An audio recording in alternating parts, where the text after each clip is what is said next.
Bueno, tengo el gusto de contar en esta ocasión con el doctor Joaquín Carrillo Farga y con el doctor César Cruz, que son dos de las personas que en México son referentes obligados en el escenario de las enfermedades raras. Los dos, por una trayectoria sobresaliente, Joaquín, un hombre que a nivel mundial es un referente que para todos es obligado porque es uno de los mayores exponentes y conocedores de las enfermedades raras, concretamente de las lisosomales, es el non plus ultra de las lisosomales en México. Y entonces, a mí me da mucho gusto que esté hoy él aquí con nosotros. Y César Cruz ha trabajado intensamente en todo el proceso que tiene que ver con habituallamiento, desde el que tiene que ver con los dineros hasta el que tiene que ver con las estrategias para atender padecimientos como los nuestros. Muchas gracias, doctor Joaquín Carrillo. Muchas gracias, César Cruz. Les agradezco enormemente que estén aquí hoy con nosotros. Doctor Cruz, por favor, prende tu micrófono. Gracias. Listo. Voy a hacerles a cada uno tres preguntas, cuatro preguntas, no, perdón, seis preguntas y, perdón, tres a cada uno y una última para los dos. Eh, la idea es que hablemos de lo que normalmente no se habla o se habla poco y en referencias muy poco profundas y muy poco avesadas para dar conocimiento a quienes tendrían que saber de esto. Si me lo permiten, voy a empezar con el doctor Joaquín Carrillo con la primera pregunta, que dice así, Joaquín, compártenos por favor tu opinión con respecto al tiempo en que se puede diagnosticar a un paciente lisosomal, pues como sabemos, tú eres de los pocos en el mundo al que este ejercicio le toma muy poco tiempo y de esta forma puedes informarlo a los pacientes y sus familiares. Hago una acotación. En Colombia y en Argentina me dijeron que el más avesado hombre para diagnóstico en Latinoamérica eres tú, Joaquín Ah, Carrillo. Han de ser mis amigos. Tus amigos, que son muchos en Latinoamérica, casi todos te señalan como quien más rápido y más precisamente puede dar un diagnóstico. Por favor, háblanos de ello, Joaquín. Fíjate que hace unos 3 o 4 años estaba yo en un grupo en Europa en donde se hablaba de todas estas enfermedades y se decía que en el primer mundo, el llamado primer mundo, el tiempo de diagnóstico de estas enfermedades promedio es de 7 años.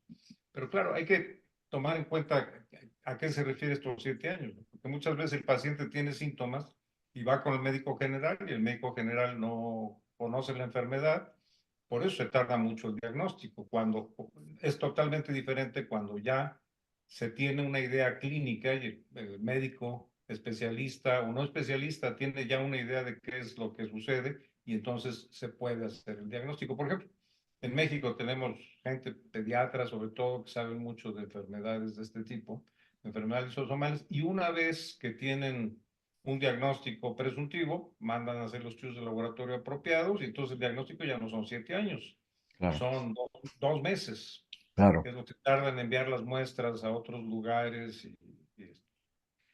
Fíjate que nosotros aquí en el instituto empezamos a ver estas enfermedades hace muchos años, porque en ese entonces a nadie le interesaba. Pero muchas de estas enfermedades tienen un sustrato morfológico, me explico.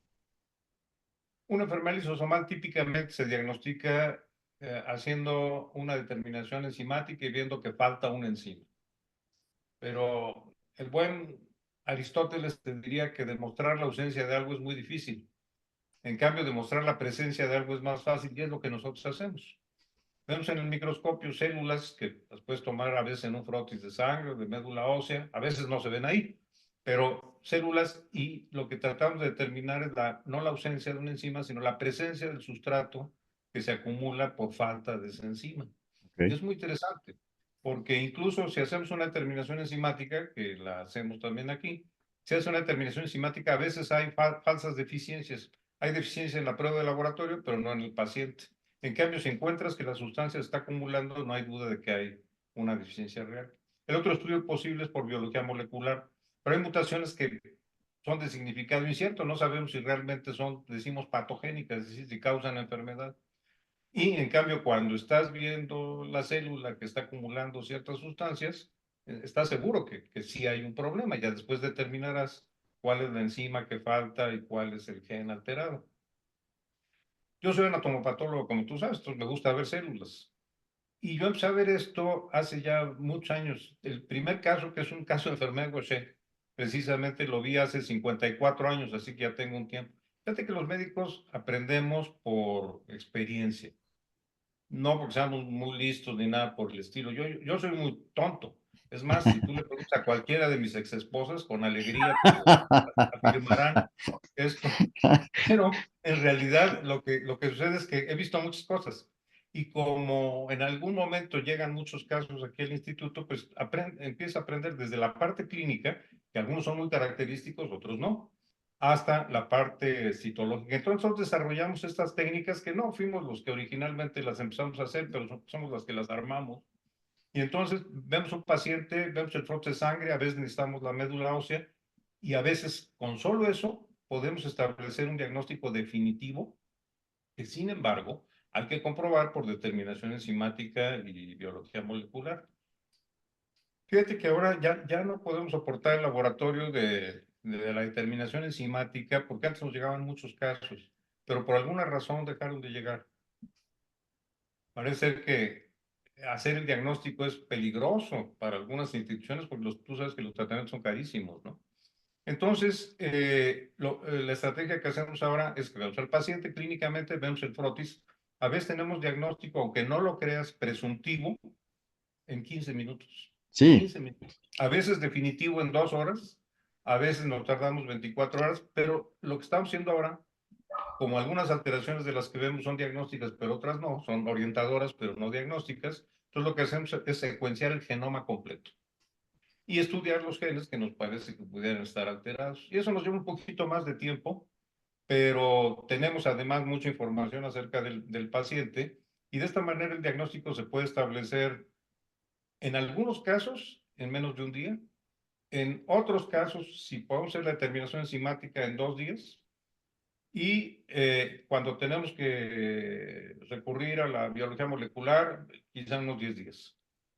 Pero claro, ya está orientado el caso. Cuando te hablo de los 7 años de los que se hablan en promedios, porque la mayor parte de los médicos aquí en China no conocen las enfermedades, entonces no pueden orientarlas, ni tienen obligación de conocerlas, son raras. claro.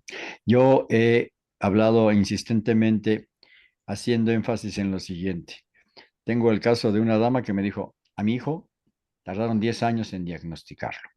Sí, Y el papá estaba junto y dice, sí, porque nunca lo habíamos llevado al INP, que lo diagnosticaron en un mes y medio. claro, claro, claro. Por eso, si tú estás con los indicados, con los que saben, con los que tienen una experiencia vastísima, entonces puedes encontrar un resultado lo más pronto, que a veces parece increíble que se pueda dar. Lo que acabas de decir acerca de que han omitido o dejado de utilizar los servicios que presta tu institución, sí, tiene que ver en mucho con algunas capacidades y resoluciones políticas. Oye, tantos diagnosticados nos van a costar tanto dinero y tan rápido diagnosticados va a ser un problema que no vamos a poder llevar adelante. Pero de eso vamos a hablar en otra ocasión. Joaquín, gracias por esta primera respuesta. Mi querido César, tu pregunta es la siguiente. ¿Cuán pernicioso ha sido el ejercicio en el que se estima el costo-beneficio de un medicamento cuando éste es vital para salvar la vida a veces de tan solo un puñado de más de 3 o 4 personas en el país? Una excelente pregunta. Primero que nada, muy buenas tardes. Muchas gracias por la oportunidad de estar. Agradezco infinitamente a mi amigo David el inmerecido honor de estar aquí y al doctor también el gusto y a poder compartir con ustedes este foro. Gracias. Quiero iniciar con una reflexión importante, porque de ahí parte gran parte de la situación. Miren, primero que nada, yo siento que la mayor parte de los decisores en salud quieren decidir bien, no quieren decidir mal. O sea, yo no creo que conscientemente se levanten todos los días diciendo, hoy voy a tratar de tomar la peor decisión para ver si, o sea, causo peores estropicios en los pacientes. Hay métodos que nos ayudan a tomar decisiones, herramientas para la toma de decisión, pero siempre tiene que haber una decisión que tenga los diferentes puntos, se analicen los diferentes elementos para que la decisión beneficie a quien tiene que beneficiar. Los modernos sistemas de salud enfrentan un reto muy importante. O sea, todos los días tienen que atender a una población que todos los días crece en cantidad, que todos los días demanda más calidad, pero cada vez con menos recursos. A nivel internacional existen carencias, existen diferentes puntos. Si tuviéramos que definir una palabra clave en la administración de servicios de salud, la palabra clave sería escasez. Siempre va a haber más necesidades que recursos, siempre. Pero eso no es un excluyente de que tengamos que basados en eso no se tomen buenas decisiones. Se busca siempre la forma de adquirir o de tomar herramientas que nos orienten a la toma de decisiones. Como cada vez que nosotros tomamos una decisión en salud, sobre todo una decisión que implica la erogación de recursos, y como no tenemos más recursos cada vez que aparece una necesidad de una nueva decisión, pues entonces forzosamente el presupuesto que, como dice, ha hecho en diferentes alusiones, que es como una cobija que se jala de un lado, se descobija de otro, etcétera, etcétera. Pero lo que sí es un hecho es que cada vez que se toma una decisión sobre una tecnología para una población, los servicios son inversamente proporcionales a la población y viceversa.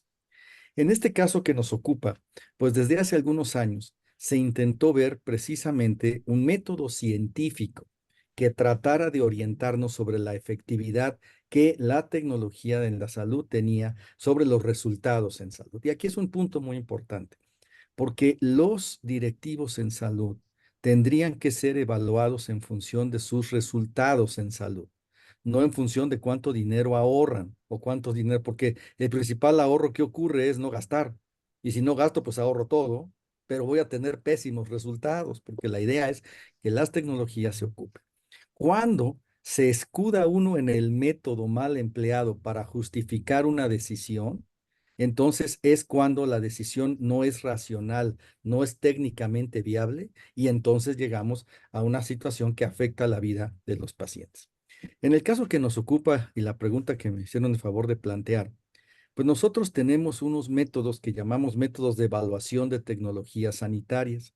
Estos métodos entonces se basan en la planeación, en la medición y en la evaluación de los efectos que un medicamento, que una tecnología puede producir en un paciente. Y también conocer cuál es el paciente ideal, el momento ideal de su aplicación y diferentes elementos. Esto es muy, muy lógico. Si nosotros queremos, por ejemplo, planear el envejecimiento exitoso de una población, tenemos que empezar cuando la población tiene 35 o 40 años, no cuando tiene 90, porque es la población que va a envejecer. Ya los que ya vamos envejeciendo, pues ya envejecimos, pues los que van a envejecer son los que se puede hacer algo. Igual pasa con los pacientes con algún tipo de enfermedad. ¿Sabes? Cuando ya tienen los efectos terminales de la enfermedad, ya es poco lo que se puede cambiar, pero precisamente el adecuado diagnóstico y la evidencia científica es la que nos orienta sobre cuál es el mejor paciente. Si todos son los mejores pacientes, pues a todos hay que darlos, o cuándo es más oportuno. Y ese es un problema del método. El método costo-beneficio, costo-efectividad, impacto presupuestal, son herramientas que ayudan a la toma de decisiones, pero eso no excluye al humano que va a decidir a partir de este método. Si el método no se aplica de manera adecuada, se va a tomar una mala decisión y nos vamos a escudar en el método. Es que es muy costoso, es que son pocos los efectos y por eso es que no se puede comprar cuando se tendrían que evaluar los efectos y sobre todo el costo de no innovar. O sea, ¿qué pasa si yo no innovo? Si cierro la cortina y digo, no voy a comprar la tecnología porque está muy cara. ¿Qué efectos voy a producir? Y al final es mucho, casi siempre es mucho más caro el efecto que voy a producir desde múltiples aristas. La evaluación de tecnología siempre tiene varios puntos de vista. Puede ser el punto de vista de la autoridad sanitaria, el punto de vista del médico clínico que está, o el punto de vista del paciente e incluso el punto de vista de la sociedad. Todo eso en conjunto debe considerarse en el momento de tomar una decisión. Y para la cuestión de las enfermedades que nosotros llamamos raras o de una prevalencia disminuida, como se quiera llamar, pues a nivel mundial, tienen que considerarse ciertas particularidades, como por ejemplo evolucionan, o sea, se evolucionan a la cronicidad, pueden tener consecuencias fatales si no se interviene a tiempo. Si se interviene a tiempo, se cambia la historia natural de la enfermedad y el paciente puede tener múltiples beneficios.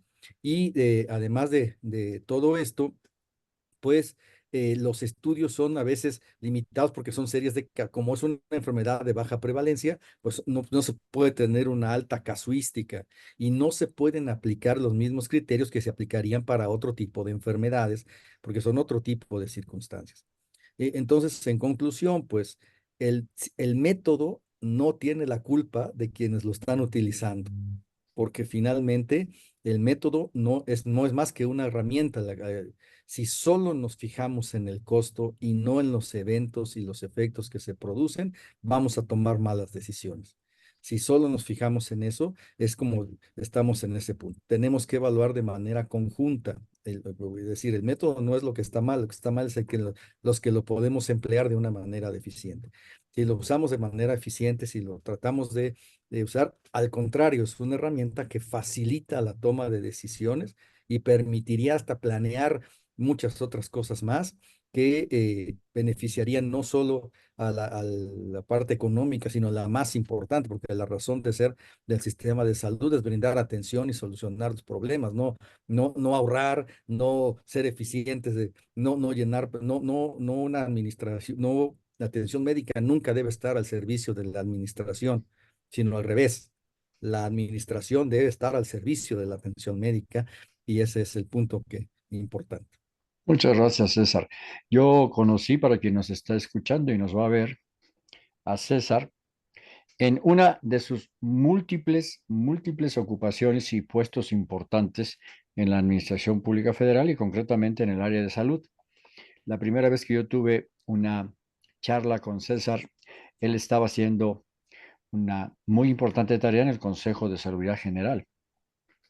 Conoce mucho de estos temas, sobre todo de manera profusa en razón de la experiencia que ha tenido para entender dónde, cómo y cuándo se tienen que poner los recursos, dónde, cómo y cuándo se tienen que abrir los caminos y dónde, cómo y cuándo se tienen que poner a los expertos a trabajar.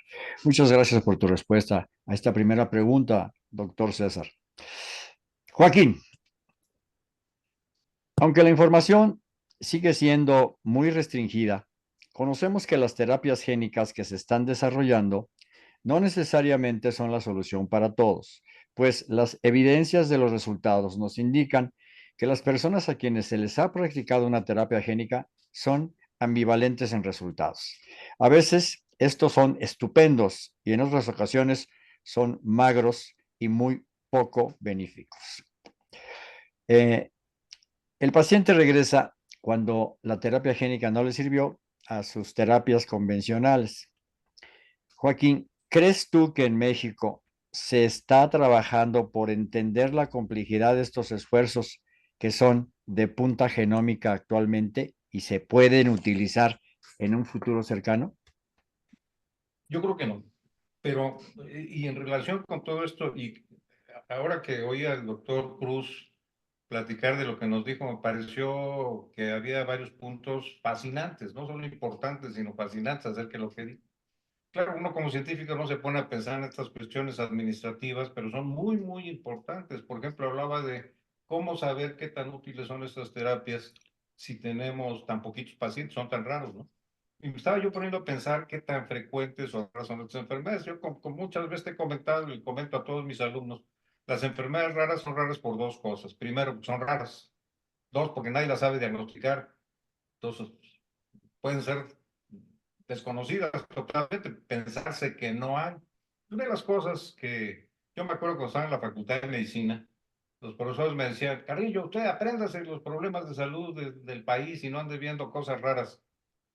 Te digo una cosa, si tú juntas todas las enfermedades lisosomales, uno de cada 5,000 nacidos vivos tiene una enfermedad lisosomal. Eso significa que en México debe haber 30,000 personas con esto. No son pocas. No son pocas si juntas todas. Claro, algunas son mucho más raras que otras. Y hay otro problema. Y qué bueno que habíamos tocado la parte del diagnóstico y ahorita tratas esta parte del Las tratamiento terapias genético. génicas. Pero el problema es que no se diagnostican bien. Primero, los médicos no las conocen, mis queridos colegas. Y segundo, no saben cómo hacer para hacer ese diagnóstico.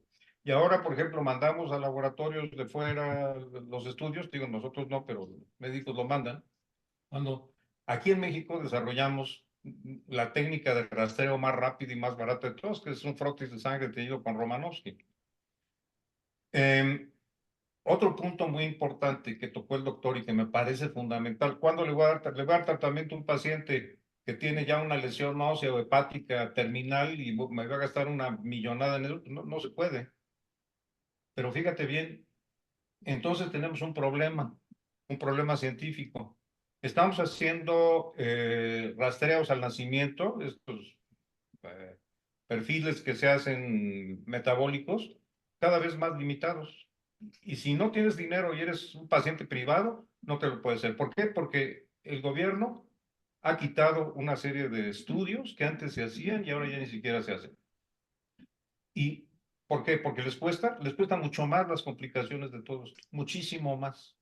Pero además te digo una cosa, con las técnicas que hemos desarrollado a lo largo de muchos años,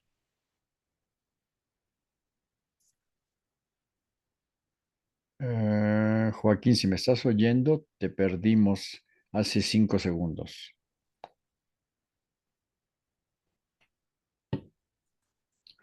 Vamos a comunicarnos con el doctor. bueno, Ya te, David, ¿me ya te, escuchas? ya te escuchamos Ya, otra vez. ya. Sabes que se fue aquí te digo que la electricidad es el problema. Fíjate, cuando la gente que no sabe dirige cosas que no sabe, las cosas no funcionan bien. Por ejemplo, la electricidad. Bueno, pero sigamos con otro punto. Después meditas, si no quieres que salga algo de lo que estoy diciendo. Pues entonces te decía yo, el tamiz neonatal.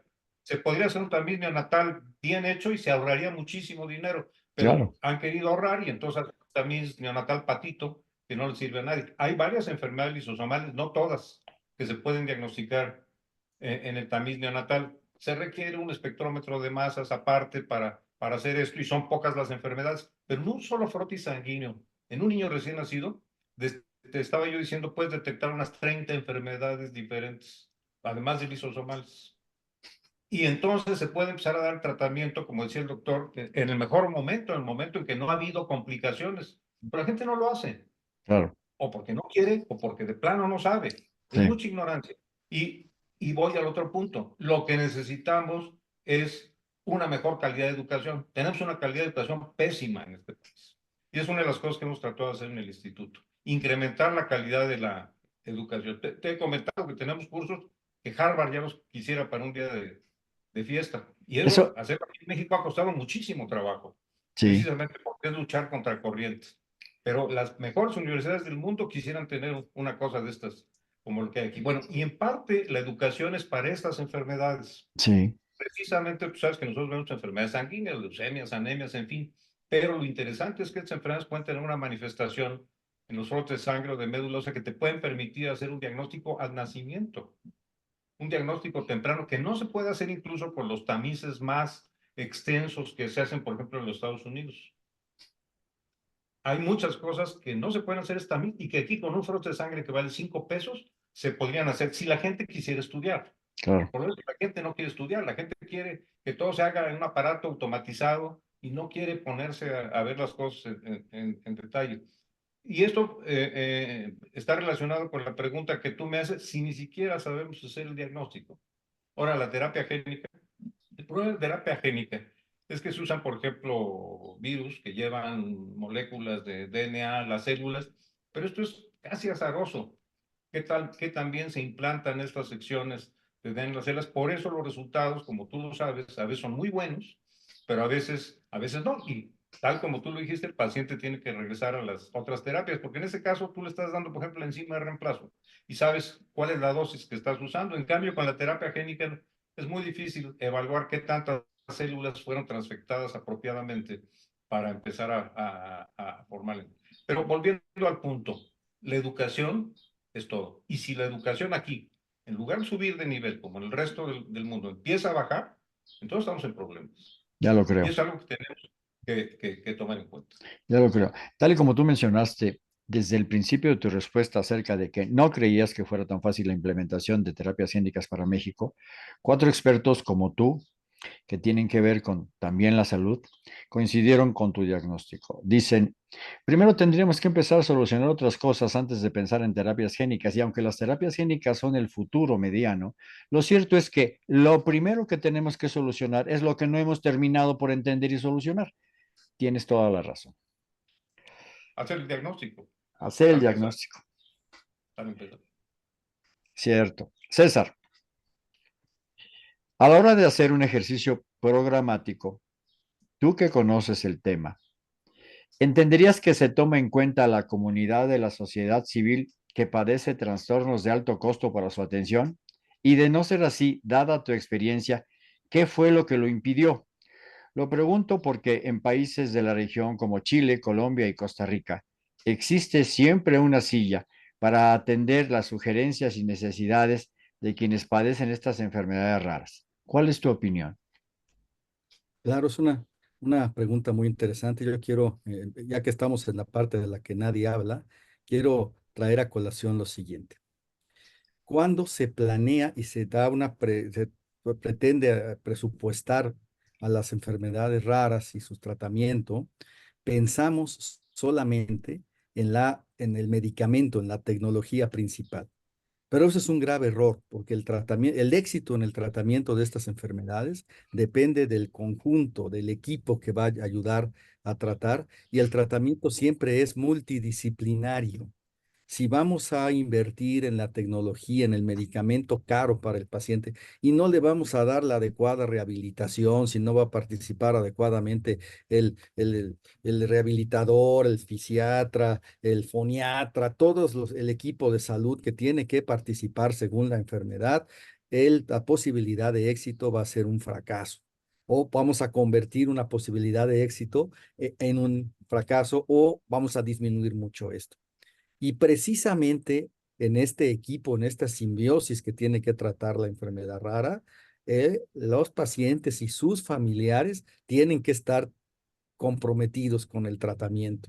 Y esa es una tarea del médico y del equipo de salud, comprometer a los pacientes, y con que parecería algo obvio, es muy importante que todos trabajen en equipo. Y ese cálculo presupuestal nunca se hace, solamente se calcula en función del costo de la tecnología más cara, pero no de todo lo demás que es muy importante. Sobre la pregunta puntual que se me planteó, es indispensable que la comunidad participe en la toma de decisiones. Por supuesto, cada quien desde su trinchera, desde su objetivo y desde los puntos en donde tiene que estar, porque hay decisiones que tienen que tomarse en un lado y otras, pero se tiene que escuchar la opinión. Ese es un punto importante, el sentir de quién más que el paciente y los familiares que tienen esto son los que pueden saber sobre esta situación. ¿Qué ha pasado? Bueno, pues que desafortunadamente se ha politizado un poco esta situación. Se entiende muchas veces a los pacientes o las agrupaciones de pacientes como grupos que pues persiguen un fin, se han desacreditado como diciendo que persiguen un fin político, que son solventados económicamente por algún laboratorio y por eso hacen lo que el laboratorio dice, etcétera, etcétera, etcétera. Y yo creo que precisamente esto es un punto que tiene que considerarse en todas sus aristas. No es posible que basados en eso, en esa generalización, la vida no puede ser blanca y negra, todos son malos o todos son buenos. Eso es un punto que es de relevante importancia. Y como consideramos pues que las enfermedades tienen que tener un tratamiento en equipo, pues como equipo tenemos que trabajar todos. Digo, hay cosas que tendrán que decidir algunas y otras desde algunos puntos de vista que tendrán que decidir otros miembros del equipo, pero el trabajo en equipo es lo que nos lleva a este punto. Eso fue lo que en un futuro, un presente, un pasado mediato e inmediato, frenó la participación de este tipo de situaciones y cómo se hizo a veces un sobreuso de las llamadas organizaciones no gubernamentales y cuando se hablaba de, a veces paradójica, somos representantes de la sociedad civil cuando pues finalmente yo creo que los que están en los partidos pues no son de la sociedad espacial, ¿no? O de la sociedad militar, pues también son miembros de la sociedad civil. O sea, ese es el problema, que no estamos enfrentados y nos hemos enfrentado de una manera no adecuada, no, que poco ha contribuido. Entonces, precisamente, yo creo que es un buen momento de retomar el camino para poder considerar nuevamente a las asociaciones, al oír la voz de los pacientes, volvemos, cada uno de los miembros del equipo tiene que tomar una decisión. Si la rehabilitación va a hacer, oye, la rehabilitación para el hueso, para el músculo sartorio tiene que ser de 25 libras en un peso muerto, pues eso lo tiene que saber el experto, eso no lo vamos a poder discutir mucho nosotros porque no tendríamos los elementos, como también el enfermo y sus familiares tendrían otros puntos en los cuales decidir, en los que los médicos y los administradores no tienen el punto a decidir. Si todos decidimos en conjunto, tomaremos una mejor decisión y como repito, este nuevo cambio de gobierno puede abrir una esperanza de que se escuche esta voz que no se ha escuchado en tiempos pasados. En este tiempo, en la carpeta de información que le vamos a enviar a la presidenta electa, hablamos en un muy importante número de hojas acerca de la necesidad, que no conveniencia y también conveniencia, de que los que somos afectados por las enfermedades raras estemos en una silla que pongan a disposición de nosotros para opinar, saber, para tener la oportunidad de informar, para tener la oportunidad de conocer y también para tener la oportunidad de decidir.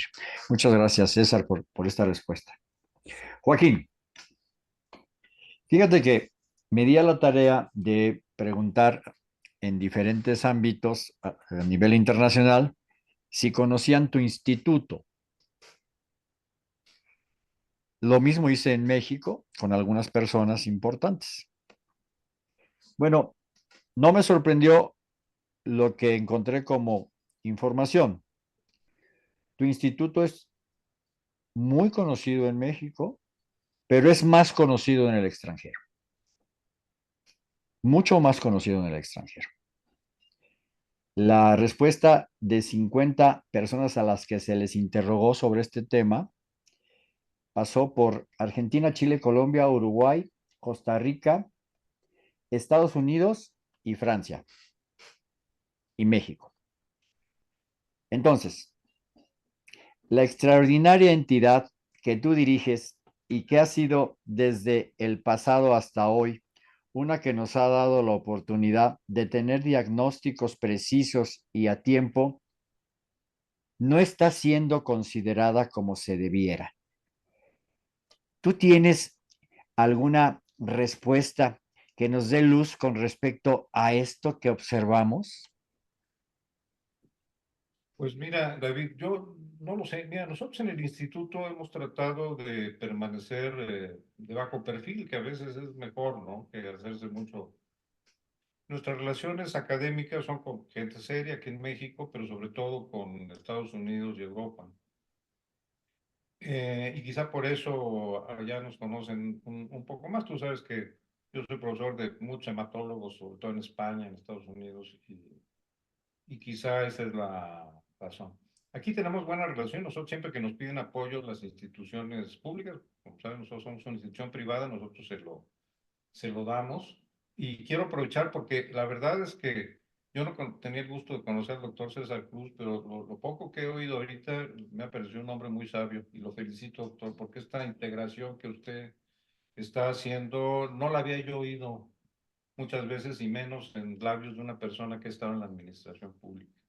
Así que me da mucho gusto y eso me da esperanzas, además de que esto puede ir mejorando, ¿verdad? Em, Fíjate que nosotros somos una institución muy pequeñita. Los casos que llegan al instituto son los casos que ya nadie pudo resolver. en Estados Unidos, en España, en Sudamérica o en México. Y no hemos querido llenarnos de pacientes precisamente porque la calidad de la atención que les damos podría ya no ser igual. Cada caso que nos llegue es como un proyecto de investigación, son casos problemáticos, a veces no, pero la mayor parte de las veces sí, o por lo menos enfermedades que nosotros vemos quizá a diario, pero que el médico general o incluso el especialista pueden no verlas, ¿no? Yo me acuerdo alguna vez cuando una de las compañías farmacéuticas nos enviaba muchos de estos casos, en una sola tarde, era un miércoles, me acuerdo, en la tarde, vimos diagnosticamos 5 enfermedades lisosomales en una tarde. Cuando a Pe- veces un genetista no ve 5 en toda su vida, ¿no? Pepe Atié me contó, Sí, José Atié me fíjate, contó de eso específicamente. sí, sí, sí, veíamos muchos casos muy interesantes. Y cuando me preguntabas por qué habían dejado de llegar aquí, pues no lo sé, yo realmente no lo sé. Nosotros cuando nos llega un caso, nosotros lo estudiamos con mucho gusto de donde venga. E incluso tú sabes que si un paciente somos una institución privada, si puede pagar algo, lo pague. Si no puede pagar nada, igual. Nosotros hacemos los estudios. Déjame decir algo para quien nos está oyendo y quien nos va a ver. La institución que dirige el doctor Joaquín Carrillo Farga es una de primerísimo nivel y él se ha preocupado por crear un escenario de comunicación que permite que cualquiera pueda estar tomándolo en cuenta en sus instalaciones para su opinión y para su trabajo. Lo digo porque las personas que van a ver esta entrevista van a enterarse que en México existes tú, tu institución y tu trabajo extraordinario durante los últimos 50 años. Eso es muy importante que lo conozca la gente. Hace un momento, hace un momento, recordé a una persona que me dijo, sabe, el doctor Joaquín Carrillo Farga fue, según me informaron, quien diagnosticó a mi hijo. Decían que no había posibilidad de tener el diagnóstico preciso y el doctor Carrillo nos lo dio casi inmediatamente. Ahora que estuve buscando que ustedes dos coincidieran, César y tú, lo hice, lo hice y acabas de confirmar que no me equivoqué, pensando en que este César conoce mucho de lo que tendría que conocer Joaquín y Joaquín conoce mucho de lo que tendría que conocer César. Por eso me dio tanto gusto. Miren, esta entrevista iba a ser el día de ayer junto con la doctora, junto con la doctora Lieberman y con la doctora Marcela, porque íbamos a juntar las dos entrevistas. En la otra entrevista participó como moderador Santiago March de Funsalud y en esta iba a ser yo. Pero cuando tú, Joaquín, me dijiste, David, yo puedo este día, yo le dije a Santiago, no lo vamos a hacer así. Femexer va a presentar en dos espacios porque necesito que esté el doctor Joaquín junto con César. O sea, no los puedo hacer independientes. Y te lo Hoy me di agradezco cuenta que no me mucho, equivoqué. doctor César, ¿no?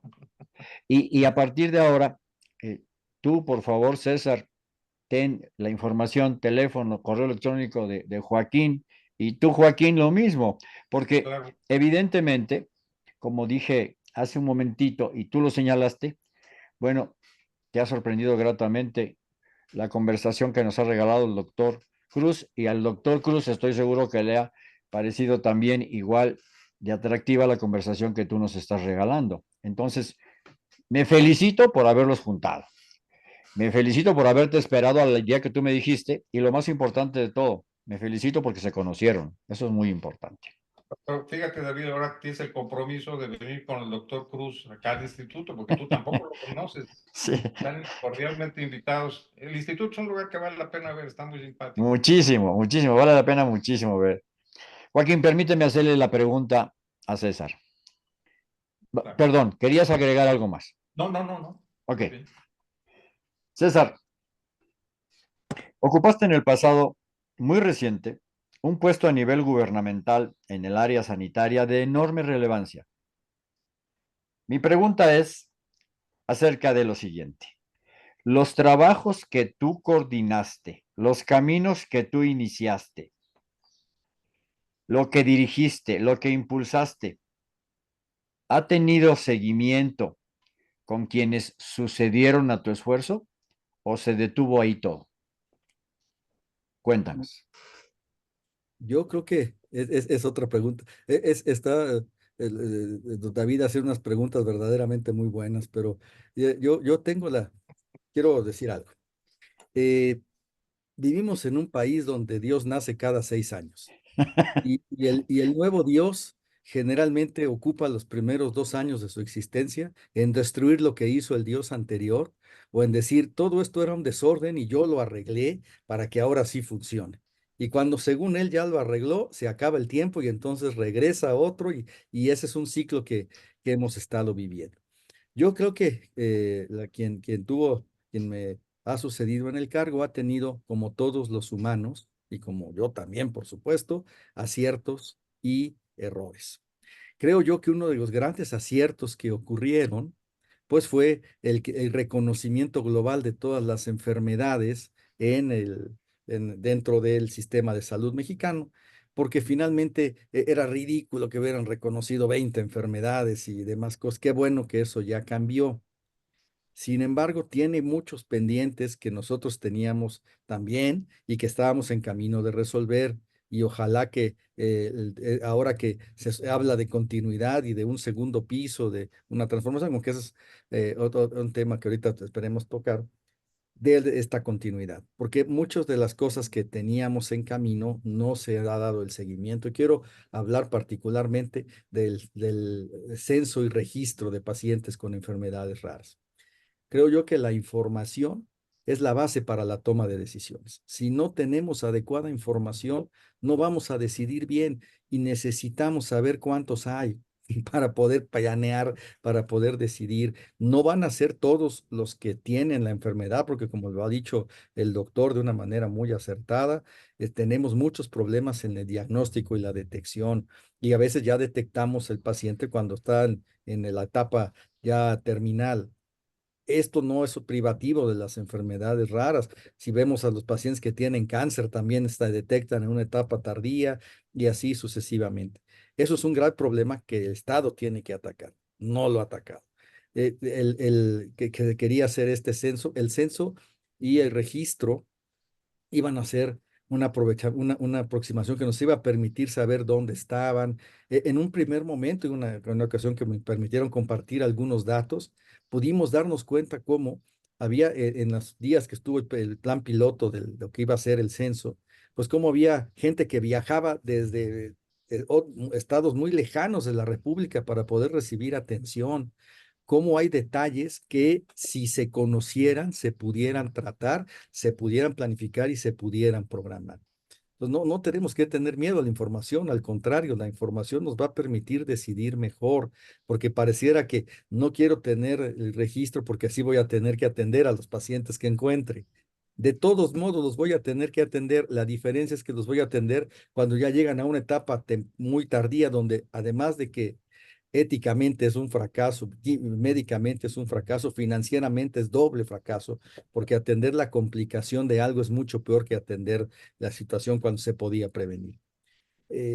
Como la respuesta salomónica a la pregunta puntual es, hubo avances en unas cosas y retroceso en otras, como me imagino que si le preguntas a quien estuvo antes de mí que cómo estuvo mi actuación, seguramente dirá algo parecido, avances y retrocesos y porque así somos los humanos. Pero yo creo que debemos ahora pues tratar de dar como todo, de no resaltar lo que estuvo bien hecho, como un reconocimiento de todas las enfermedades, que ya no hay que hacer un trámite de reconocimiento que tardaba años, pues se tenían que juntar múltiples voluntades, pero ahora también señalar lo que faltó para que sobre este punto, pues continuar, no empezar de cero, sino en este andamiaje ya seguir en lo que ya se hizo. No, es difícil, bueno, o prácticamente imposible arreglar el pasado, pero sí se puede aprender de él para que el futuro sea un futuro donde sí se alcancen estos métodos. Y si me preguntara a mí qué es lo que no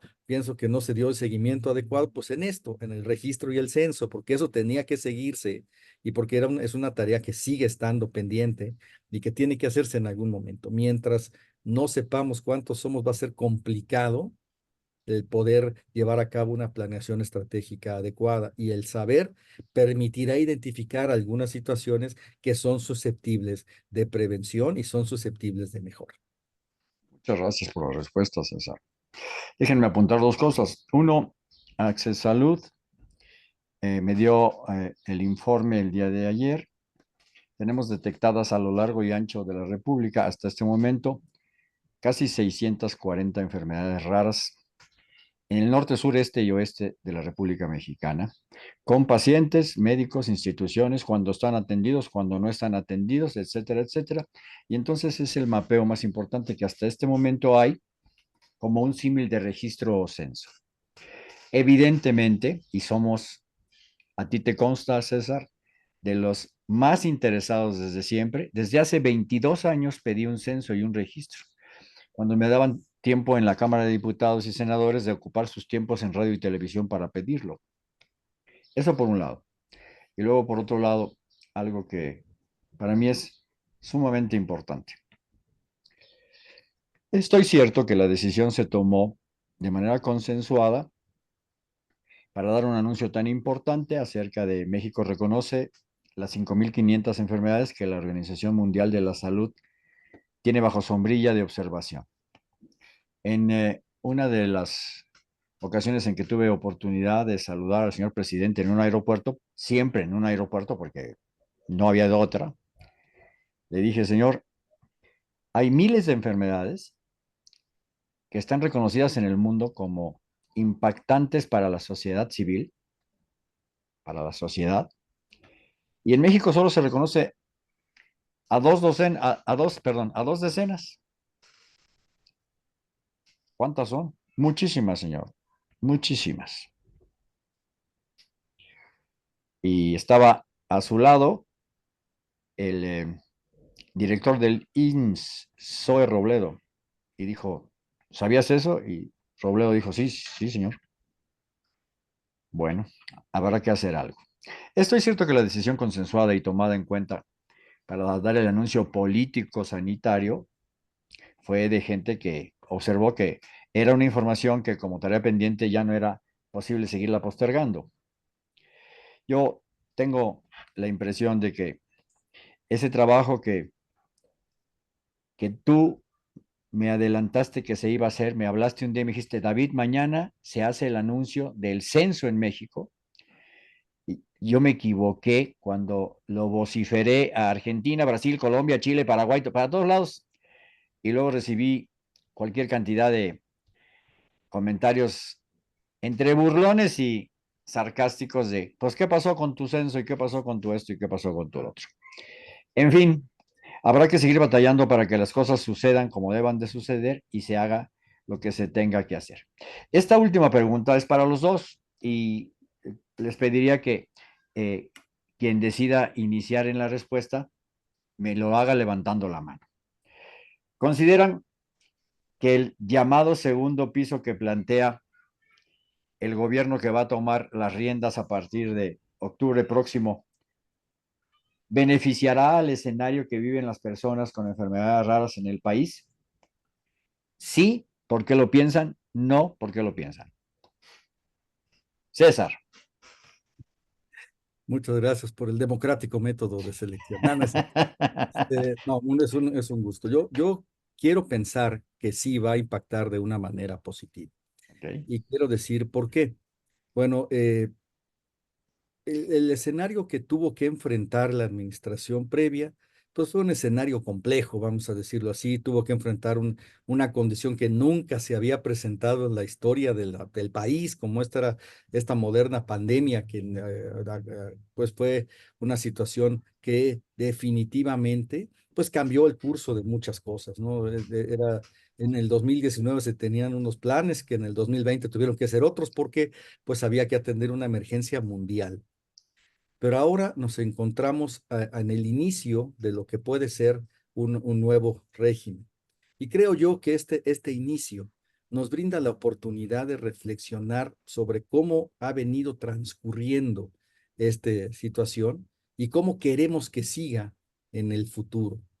¿Qué pudimos aprender que no estuvo bien hecho para que no se repita. Quizás un punto en el que los dogmas, la ciencia esté por encima de los dogmas en la toma de decisión, por encima de los ideales políticos. O sea, la técnica tiene que estar como el lema del Instituto Politécnico Nacional, la técnica al servicio de la patria, o lo que diría la Academia de Cirugía, la cirugía al servicio de la salud, o la verdad nos hará libres, como le queramos decir, pues, pero en punto es importante que la técnica, las evidencias científicas se opongan, se superen a los dogmas, y entonces si se toman en cuenta estas consideraciones, nos daremos cuenta que el sistema tiene que fortalecer la atención primaria a la salud, tiene que fortalecer el diagnóstico, tiene que recuperar el Programa Nacional de Vacunación y llevarlo a los estándares en los que lo tenía previamente, tiene que recuperar el abasto oportuno de insumos para la salud, no solamente de medicamentos, sino de todo lo demás, equipo, material de curación, suturas, pues, auxiliares del diagnóstico, todo este tipo de cosas.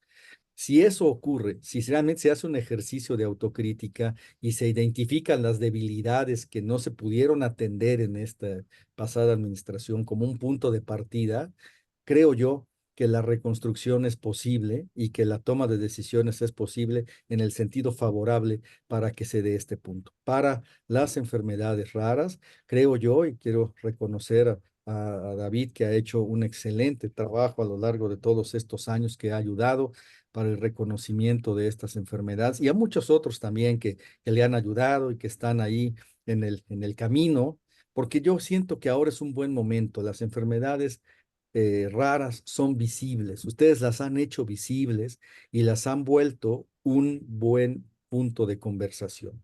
Otro rubro que es importante considerar es que en los últimos tiempos las tecnologías para enfermedades raras también afortunadamente han tenido una evolución positiva. Hay más tecnologías que las que había hace 10 o 15 años, y esto es muy positivo porque hay más oportunidades de tratamiento. Los laboratorios, los centros de investigación están desarrollando nuevas tecnologías tanto para el diagnóstico como para el tratamiento. Y esto permitirá, pues, que sigamos teniendo este tema y que no se olvide este tema. Porque en el punto de vista de desafortunadamente, que alguien decía, y aprovechando que el doctor, que es un patólogo, yo soy cirujano, y entonces siempre decíamos eso: yo puedo quitar lo que se ve, pero no lo que no veo. Y por ejemplo, el caso del cáncer, uno podía quitar una pieza donde aparentemente tenía bordes libres de tumor, pero después parecía que los ganglios y que el tejido que le redondaba así, y entonces era un problema, pero no, uno no tiene ojos de microscopio para verlos. Del mismo modo, las autoridades, volvemos, yo quiero pensar que quieren decidir bien, pero no pueden tener la visibilidad completa de todo lo que pasa, porque no, nadie es un superdotado ni en la medicina, ni en la administración, ni en ningún otro punto.